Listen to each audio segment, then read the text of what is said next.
Atenção para o top de 5 curiosidades sobre o dia 5 de julho. Em 5 de julho de 1814, o aviador paulistano Eduardo Pacheco Chaves fez o primeiro voo entre São Paulo e Rio de Janeiro, em 4 horas e 40 minutos. O bairro de Edu Chaves, na zona norte de São Paulo, é uma homenagem a ele. Em 5 de julho de 1937, foi lançada no mercado a Spam, marca de carne pré-cozida e enlatada, que depois se tornaria um termo para designar e-mails desejados. Em 5 de julho de 1946, o engenheiro e estilista suíço Louis Herth exibiu em uma piscina de Paris a sua mais nova criação, o biquíni. Em 5 de julho de 1950, foi aprovada a Lei do Retorno, que concede a todos os judeus o direito de imigrar para Israel. Em 5 de julho de 1981, um petroleiro da companhia Vale do Rio Doce, ancorado no Rio Grande do Sul, causou um desastre ambiental, derramando cerca de 120 mil barris de petróleo no mar. Olá, seja muito bem-vindo ao Jornal do Cabrito, edição número 5 de 5 de julho de 2025. Eu sou Roberto Brito, eu sou a voz do Jornal do Cabrito, junto com o Cabrito, todo sábado com você. Hoje é aniversário de fundação do Exército da Salvação, fundada em Londres em 1865 pelo casal metodista William e Catherine Booth. O casal tinha a convicção de que pessoas vulneráveis também pudessem frequentar as igrejas, bem como as classes sociais mais favorecidas. Os primeiros salvacionistas lançaram-se na luta para aliviar a humanidade sofredora com o slogan Sopa, Sabão e Salvação, que tem guiado o ministério desde então.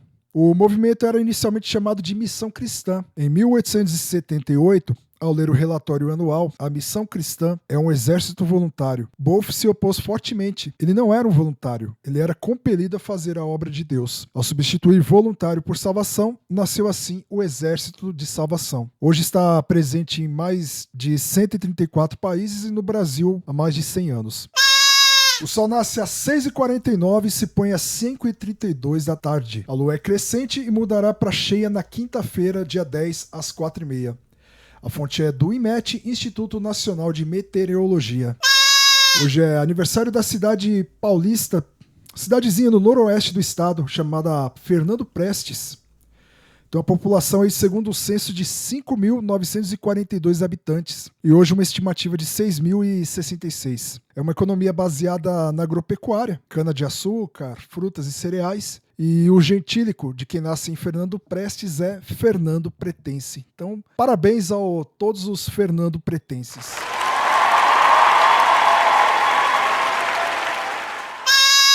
A previsão do tempo para hoje e amanhã aqui na Grande São Paulo são manhãs com neblina e sol entre poucas nuvens durante o dia e a noite. A mínima de 9 graus, tá frio ainda, e a máxima de 20. No domingo a mínima vai ser de 11 e a máxima de 19. A semana inteira será semelhante a esse final de semana, sem previsão de chuva e com uma média de semanal de 10 graus para mínima e 23 para máxima. Fonte também do Instituto Nacional de Meteorologia, eu não sei se é meteorologia ou meteorologia, mas é meteorologia mesmo, o IMET.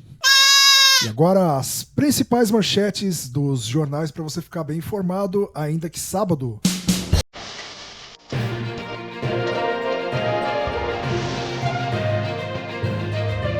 Diário do Grande ABC. Grande ABC arrecada 769 milhões e meio com pagamento de IPVA em 2024. Folha de São Paulo. Moraes suspende decretos do IOF de Lula e Congresso chama reunião. Os demais jornais do Brasil aí estão com a mesma matéria, então eu fiz um compilado aqui inclusive de outros jornais que não tem esse tema, porque a maioria dos jornais, Correio Brasiliense, Zero Hora, o Estado de São Paulo, o Globo, estão seguindo essa mesma matéria. Então eu mudei aqui um pouco. Então vamos falar do Dia, jornal O Dia do Rio de Janeiro. Heróico, Flusão mostra sua força. Essa matéria do O Dia, falando do feito aí, né, que o Fluminense eliminou o Al Hilal e avançou para a semifinal do Mundial de Clubes da FIFA, que a gente fala daqui a pouco. Correio do Povo de Porto Alegre. Finanças da geração Z. Pesquisa do Serasa mostrou que a maioria dos jovens entre os 18 e 29 anos são os principais responsáveis pelas suas próprias finanças. E quando se trata das prioridades de uma vaga de emprego, o salário não é a principal. Jornal A Tribuna do Espírito Santo. Até 16 mil aposentados podem ficar sem receber o seu dinheiro. Ainda aí sobre a fraude do INSS, né? Jornal A Tarde da Bahia. Punições de médicos por infrações nas redes sociais crescem 35%. À medida que a internet se torna uma grande vitrine, condutas antiéticas são mais comuns. E para terminar, o povo do Ceará. Ataque hacker afeta a empresa que conecta bancos ao Pix. Momento de curiosidade no Jornal do Cabrito. E a primeira delas é a Revolução Constitucionalista de 1932, o 9 de julho. Na próxima quarta-feira aqui no estado de São Paulo é o feriado estadual, onde será comemorado o 9 de julho. Mas você sabe por quê? Você vai saber. O estado de São Paulo se rebelou em 1932 contra o governo de Getúlio Vargas, exigindo uma nova Constituição para o Brasil. O movimento ficou conhecido como Revolução Constitucionalista e marcou uma das maiores mobilizações armadas do estado de São Paulo. Getúlio, militar gaúcho, havia assumido o poder em 1930, pondo fim à política conhecida como Café com Leite, onde São Paulo e Minas dominavam a política nacional. O estopim do conflito foi a nomeação do interventor João Alberto Lins de Barros, militar desagradável à população paulista. A insatisfação se intensificou em 23 de maio, quando uma manifestação na sede do Partido Popular Paulista, o PPP, terminou com a morte de 4 jovens, Martins, Miragaia, Drauzio e Camargo. Suas iniciais deram origem ao movimento MMDC, fundamental na organização da luta. A revolução foi deflagrada após o afastamento do general Bertoldo Klinger, simpatizante da causa paulista. Embora o movimento tenha contado com apoio popular, enfrentou dificuldades com a falta de apoio de outros estados e com o não recebimento de armamento encomendado do exterior. Segundo dados oficiais, mais de 600 constitucionalistas morreram em combate, embora a estimativa real seja considerada superior. E a segunda curiosidade é a Seleção Brasileira de 1982. Hoje faz aniversário de 43 anos de um dos fatos aí que marcam negativamente a Seleção Brasileira em Copas do Mundo. Há 43 anos, 3 gols de Paulo Rossi selaram uma das mais dolorosas derrotas do futebol brasileiro. Em 5 de julho de 1982, a Itália venceu o Brasil por 3-2 na Copa do Mundo da Espanha, encerrando o sonho de título de uma das mais brilhantes gerações de jogadores do país. A partida ficou conhecida como a Tragédia do Sarriá, referência ao estádio do Barcelona, que foi demolido no final da década de 90. A campanha do Brasil naquele Mundial inspirava confiança e encanto sob o comando de Tele Santana. A seleção contava com Leandro, Júnior e Zico do Flamengo, Sócrates do Corinthians, Falcão da Roma, Cerezo e Éder Aleixo do Atlético Mineiro, entre outros craques que empolgavam a torcida. Na primeira fase da Copa, 3 vitórias com destaque para as goleadas sobre a Escócia por 4-1 e a Nova Zelândia por 3-0. Na fase seguinte, a vitória por 3-1 sobre a Argentina reforçava o favoritismo brasileiro, que precisava apenas de um empate contra a Itália para avançar à semifinal. É sempre esse empate. Na Copa de 50 o Brasil também precisava só empatar para ser campeão e o empate não veio. No estádio Sarriá em Barcelona, o jogo foi equilibrado e dramático. Rossi abriu o placar para a Itália aos 5 minutos, mas Sócrates empatou logo depois. Rossi voltou a marcar aos 25 e Falcão igualou o marcador na segunda etapa, o que classificava o Brasil até então. Mas aos 29 minutos, um escanteio cobrado pela direita, Paulo Rossi completou para o Brasil, fazendo aí o terceiro e último da Itália. Ou seja, não tinha esse termo ainda, mas o Paulo Rossi marcou um hat-trick, né? Quando marca-se 3 gols numa partida. E a final dessa Copa ela ocorreu em 11 de julho de 1982, no estádio Santiago Bernabéu, onde a Itália derrotou a Alemanha Ocidental por 3-1. Os destaques dessa Copa foi Paulo Rossi, que foi artilheiro da Copa com 6 gols e também venceu a Bola de Ouro. Dino Zoff, goleiro com 40 anos e até hoje o capitão mais velho a erguer a Copa do Mundo, a taça. Também Marco Tardelli, Alessandro Altobelli, nomes aí do futebol italiano, entre outros. Com essa vitória, a Itália conquistou seu terceiro título mundial, igualando-se ao Brasil em número de conquistas. E uma curiosidade sobre o Paolo Rossi é que anos antes da Copa de 82, ele foi pego em um escândalo de manipulação de resultados. Mais ou menos como aparece hoje como as manipulações das bets, como já teve a loteria esportiva aqui no Brasil, né? Então esse episódio foi conhecido como Totoneiro e ele foi inicialmente suspenso por 3 anos. Mas a pena foi reduzida para 2, permitindo assim a sua participação no Mundial. Existem muitos livros sobre a eliminação do Brasil na Copa de 82, mas um muito curioso. Eu tenho esse livro, mas ainda não li. Está na minha fila de leitura. É um livro chamado Outras Copas, Outros Mundos. E entre uma das histórias, mistura futebol com ficção científica. E em uma das histórias, o cara constrói a máquina do tempo e ele volta no tempo para tentar matar o Paolo Rossi, para evitar que ele fizesse aquilo com a gente, né? Não precisava matar, né? Só causar uma dorzinha de barriga e já ajudava a nossa seleção.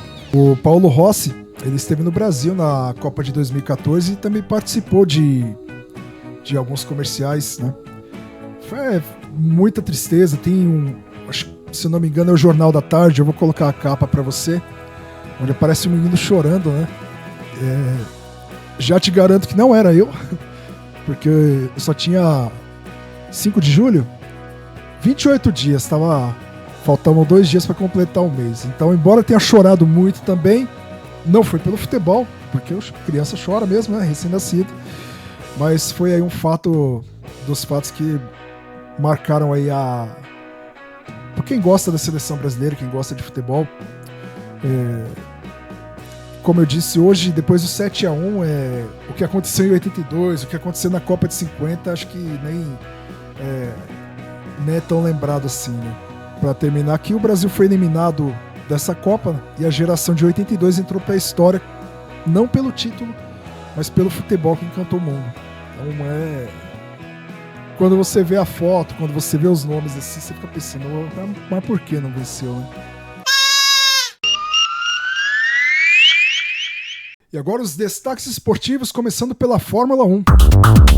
No domingo passado, dia 29 de junho, teve o GP da Áustria, onde Lando Norris, da McLaren, venceu a corrida da 11ª etapa da temporada 2025. Ele, que havia largado na pole, protagonizou ali alguns arranca-rabos aí com o Oscar Piastri, né, na disputa pela primeira posição, mas nada mais que isso. O inglês aí manteve a primeira colocação aí da corrida. O Piastri chegou segundo, Charles Leclerc e Lewis Hamilton da Ferrari, George Russell da Mercedes, Liam Lawson da Racing Bull, Fernando Alonso da Aston Martin, Gabriel Bortoleto e Nico Hülkenberg da Sauber e Esteban Ocon da Haas foram os 10 primeiros na zona de pontuação. O Kimi Antonelli da Mercedes, ele rodou na largada e acabou batendo em Max Verstappen, e ambos não seguiram na corrida. A ótima notícia aí para a torcida brasileira foram aí os primeiros 4 pontos, né, conquistados pelo Gabriel Bortoleto, que chegou em 8º, e ele que já tinha feito no sábado uma ótima classificação, chegando até o Q3, ficando entre os 10 primeiros, né? Ele largou em 8º, chegou em 7º por uns momentos aí, mas acabou perdendo a 7ª posição para o Fernando Alonso, que é o empresário do Bortoleto, né? Inclusive comemorou bastante, né? Muito legal o apoio que o Fernando Alonso, que o próprio Nico Hülkenberg ele dá pro Gabriel Bortoleto, né? Que é um estreante, mas você vê assim que tem muito carinho dos veteranos aí pro nosso piloto brasileiro. Então, a classificação após o GP da Áustria ficou assim: o Oscar Piastri da Austrália, piloto da McLaren, é o líder com 216 pontos. Em segundo veio o Lando Norris, também da McLaren. Com a vitória aí diminuiu a vantagem, que era de mais de 22 pontos, né? Agora caiu para 15 com 201 pontos. Max Verstappen, holandês da Red Bull, com 155 pontos. George Russell com 146. Charles Leclerc da Ferrari com 119. E o Gabriel Bortoleto aí, apesar dos 4 pontos, é apenas o 19º o penúltimo colocado com os seus 4 pontos. O Bortoleto está apenas à frente do Franco Colapinto, da Argentina, que quebra carro mais do que nunca vi, e do Jack Dohan, que se juntar os dois aí não dá um piloto de carrinho de mão, né? Então os dois aí dividem o segundo carro da Alpine. Então se te serve de consolo, o brasileiro ainda tem mais pontos que um piloto argentino. E amanhã às 11 horas tem a largada do GP da Inglaterra. E após a classificação de hoje, o grid de largada ficou assim. Em primeiro lugar, Max Verstappen da Red Bull. Em segundo, Oscar Piastri da McLaren. Em terceiro, o piloto da casa, né, que já que é na Inglaterra, o Lando Norris da McLaren. Em quarto também inglês, George Russell da Mercedes. Outro inglês, na verdade tem 5 ingleses, né? O Lewis Hamilton da Ferrari. Charles Leclerc, que não é francês, também da Ferrari. O Kimi Antonelli da Mercedes. Oitava posição para Fernando Alonso da Aston Martin. Nono, Pierre Gasly da Alpine. Em décimo, Carlos Sainz da Williams. 11º, Yuki Tsunoda da Red Bull. 12º, Isaac Hadjar da Racing Bulls. 13º, Alexander Albon da Williams. Esse que é inglês, tailandês, aí tem dupla nacionalidade. 14º, Esteban Ocon da Haas. 15º, o Liam Lawson da Racing Bulls. 16º, Gabriel Bortoleto da Sauber. Na verdade ele tinha ficado em 17º, mas por conta da punição do Oliver Behrman, que ficou em 8º, perdeu 10 posições. O Oliver Behrman ele cometeu uma infração aí no treino de ontem. Ele acelerou na área dos boxes, o que é proibido. E além de ter acelerado, ele bateu dentro da área dos boxes e acaba perdendo 10 posições para largada do GP da Inglaterra. Antes do Oliver Behrman, o Lance Stroll da Aston Martin, 17º. 19º é o Nico Hülkenberg da Sauber. E o último, o argentino Franco Colapinto da Alpine.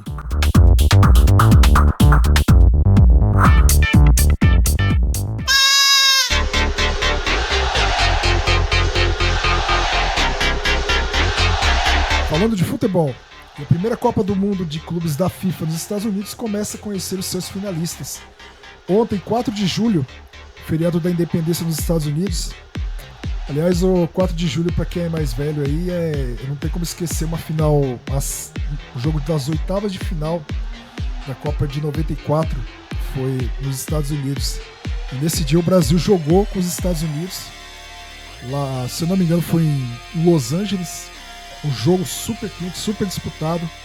E o americano ele é muito patriota. Então, quase aos 90 minutos, com grito de USA, USA, USA, o americano, a torcida era o 12º jogador. Até que o Romário consegue um passe, o Bebeto faz o gol e o Brasil consegue passar, mas foi um jogo duro, viu? E ontem aí pelo Mundial, o Fluminense, mais um brasileiro aí em campo no 4 de julho, ele venceu o Al Hilal da Arábia Saudita por 2-1 no Camp World Stadium em Orlando, com gols de Martinelli e Hércules pelo Fluminense e do Marcos Leonardo, que é ex-jogador de Santos, que marcou pelo Al Hilal. Ou seja, todos os gols da partida foram brasileiros. O Fluminense vai enfrentar os ingleses do Chelsea, que eliminaram o Palmeiras no segundo jogo das quartas de final. Ontem jogando no Lincoln Financial Field, na Filadélfia. É um trava-língua difícil, né? Lincoln Financial Field. Repita, fazer que nem a Dora Aventureira. Estão jogando no Lincoln Financial Field, né? Filadélfia. O Palmeiras começou melhor, mas o Chelsea tomou conta da partida aí por quase todo o tempo. Aos 16 do primeiro tempo, o Palmer abriu o placar para o Chelsea. E aos 8 do segundo tempo, o Estevam, que vai jogar no Chelsea agora, né, depois do Mundial, ele empatou. Só que aos 38 minutos do segundo, após um cruzamento de Malo Gusto e uma confusão na área aí, o goleiro Everton acabou falhando. A exemplo do Marcos em 99, né, naquela Interclubes contra o Manchester United. E a equipe brasileira acaba sendo eliminada. E, para a alegria dos rivais, né, renovando aí uma piada de que o Palmeiras não tem Mundial. Eu, sinceramente, eu torcia pra isso, viu? Não pela eliminação do Palmeiras, eu torcia pra que o Palmeiras vencesse. E eu explico por quê. Quando o São Paulo venceu a Libertadores de 92 e 93 e os mundiais interclubes dos mesmos anos, os brasileiros não davam importância para a Libertadores. Mas como o São Paulo entrou no cenário mundial, os demais clubes começaram a dar a devida importância à Copa Libertadores. E cá entre nós, principalmente aqui em São Paulo, que os clubes do Rio, dos 4, 3 disputaram o Mundial, inclusive um é semifinalista. Os times de São Paulo estão muito ruins. Você vê a posição do São Paulo, o Santos que vem de jogar uma Série B, já foi rebaixado em 2023, está na zona do rebaixamento de novo. São Paulo perdeu as últimas 3 partidas seguidas do Brasileirão, com 2 jogos em casa. O Corinthians então nem se fala, né? Aparece mais nas páginas policiais do que nas páginas esportivas. Então, acho que traria aí faria os demais clubes, as diretorias se moverem, né? Inclusive é o de São Paulo, que gosta muito de lembrar do passado, de ficar glorificando o título de São Paulo, último mundial nosso, faz 20 anos já. Então muita coisa aconteceu depois disso. Infelizmente aí o Palmeiras não vai ter esse primeiro super mundial, mas lembrando que o Palmeiras segue vivo na Libertadores da América. O Palmeiras tá na ponta aí do Campeonato Brasileiro e pode, vencendo aí a Libertadores desse ano, disputar aí é o Mundial Interclubes, naquele formato que se tem todo final do ano, pode disputar novamente o final do ano, né? E provavelmente não vai ser com o Chelsea, que é o algoz do Palmeiras aí. Foi em 2022 e ontem. Então pode ser que leve mais sorte aí, talvez contra o Paris Saint-Germain. É impossível? Quem sabe, né? Futebol não tem lógica. E hoje é 13h, o Paris Saint-Germain e o Bayern de Munique fazem a outra... disputarão a final da outra chave, né? No campo da Mercedes, lá que tem nos Estados Unidos, né? Isso que eu não coloquei aqui no roteiro. E às 5h, o Real Madrid e Borussia Dortmund da Alemanha jogam no MetLife Stadium em Miami, encerrando aí a fase de quartas de final. E aí as semifinais começam na terça-feira, no dia 8 de julho, às 4h, também no MetLife Stadium, né? Fluminense e Chelsea jogam por uma vaga na grande final da Copa do Mundo de clubes. Na verdade é Copa do Mundo, não deixa de ser mundial, né? Mas no formato de Copa do Mundo com grupos é a primeira vez. Então é uma Copa do Mundo. Na quarta, dia 9 de julho, os vencedores de PSG e Bayern enfrentarão o vencedor de Real e Borussia, que é o jogo de logo mais à noite. E no sábado tem a disputa do terceiro lugar dos perdedores das semifinais e a grande final da primeira Copa do Mundo de clubes vai ser às 4h no MetLife Arena. Torcemos aí para que o Fluminense seja um dos finalistas aí, né? Ainda falando de futebol, no Brasileirão da Série D, lembrando que somente o Brasileirão Série A que parou as atividades. Série B, C e D, ou seja, a quarta divisão do brasileiro, continua rolando aí.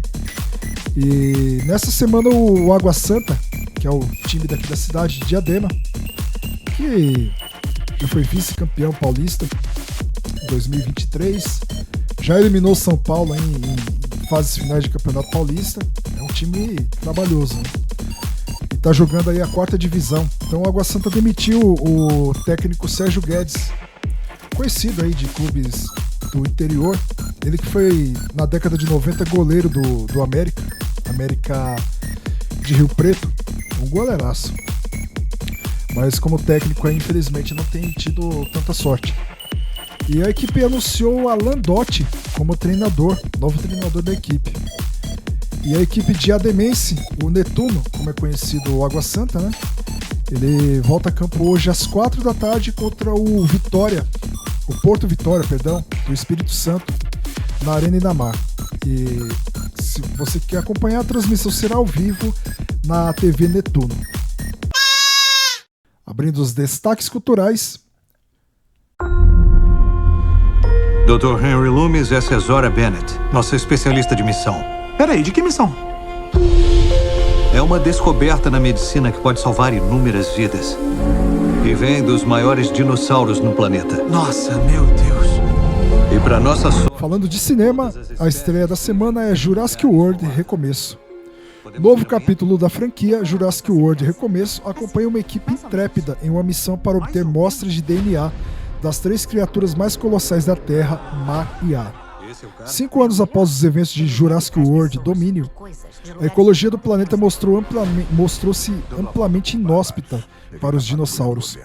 Os poucos sobreviventes em ambientes equatoriais isolados, onde o clima se assemelha ao que permitiu sua prosperidade no passado. Dentro dessa biosfera tropical, as 3 criaturas mais colossais detêm a chave para a criação de um medicamento com potencial para salvar inúmeras vidas humanas. A missão, cercada de perigos, coloca a equipe diante de desafios extremos, enquanto lutam contra o tempo e os perigos de um mundo onde a natureza selvagem é a única soberana.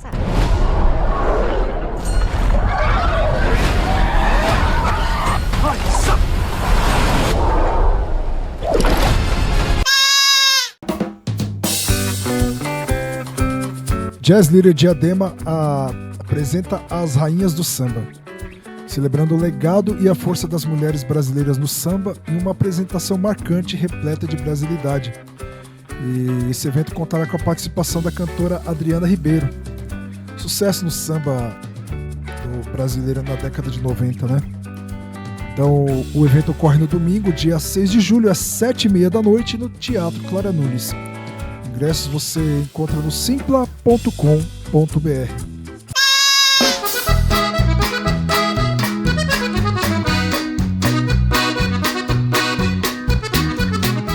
E continuando a saga dos arraiás, as festas juninas que remetem ao junho acabaram, né? Antigamente era somente do dia 13 de junho, que é o dia de Santo Antônio, até o dia 29, que é o dia de São Pedro. Mas hoje... Então está chegando o arraiá da Praça no Céu das Artes. Serão 3 dias de muita festa, diversão e delícias típicas. Nos dias 11, 12 e 13 de julho, a partir das 2 da tarde. Com shows, danças, bingo, comidas típicas e espaço kids. O Céu das Artes fica na Avenida Afonso Monteiro da Cruz, número 254, Jardim União, em Diadema.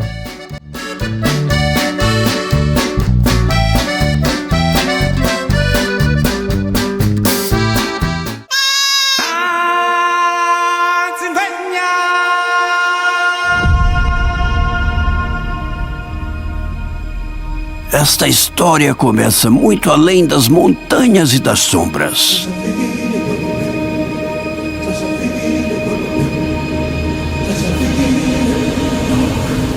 Nós falamos de cinema e agora vamos falar do Cine da Praça.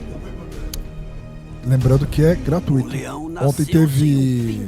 Cine da Praça de ontem teve Divertidamente 2.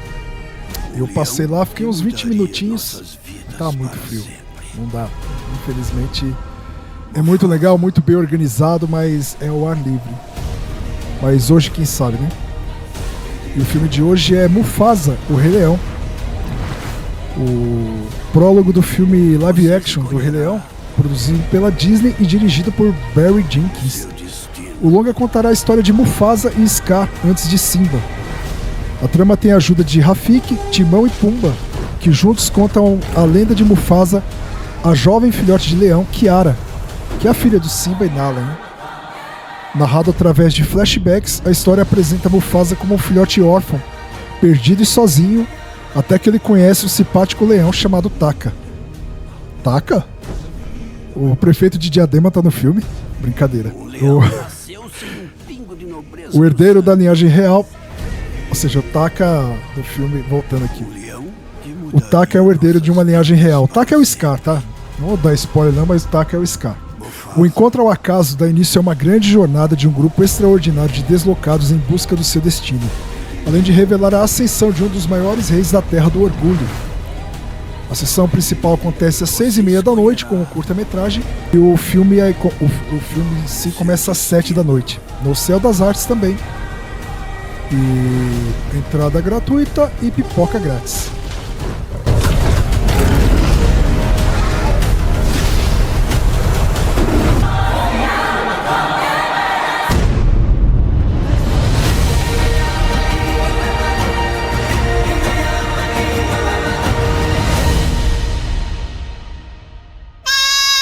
agora vamos dar os parabéns aos aniversariantes do dia 5 de julho. Fazendo 69 anos, Monique Evans, modelo e repórter. 53 anos, completa hoje a atriz Ingrid Guimarães. E também a atriz Mariana Rios, completa hoje 40 anos. A Renata Fã, apresentadora aí do Jogo Aberto da Band, completa 48 anos. Outro ator aí completa 57 anos, o Petrônio Gontijo. 33 anos completa Léo Stronda, fisiculturista e influencer. E também para a torcida São Paulina, completando hoje 50 anos, o Hernan Crespo. O ex-jogador da seleção argentina, da Lazio, do River Plate, grande jogador, e também esperamos que seja grande como técnico, principalmente no São Paulo, e que traga essa Libertadores pra gente, né? Já que, infelizmente, o Zubeldia não conseguiu, tenhamos sorte aí com o Hernan Crespo, que já foi técnico do São Paulo e foi responsável por tirar o São Paulo da fila em 2022, né? Depois de muito tempo que o São Paulo não ganhava um campeonato paulista. E é um grande torcedor de São Paulo, tem uma grande identificação. Parabéns aí ao Hernan Crespo e parabéns a todos os aniversariantes do dia 5 de julho. Canta pra eles, Cabrito.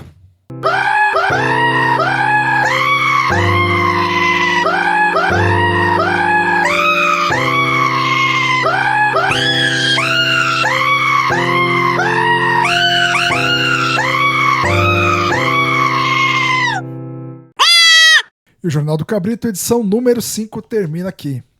A apresentação, produção e sonorização é minha, Roberto Brito. Até semana que vem. Fiquem com Deus.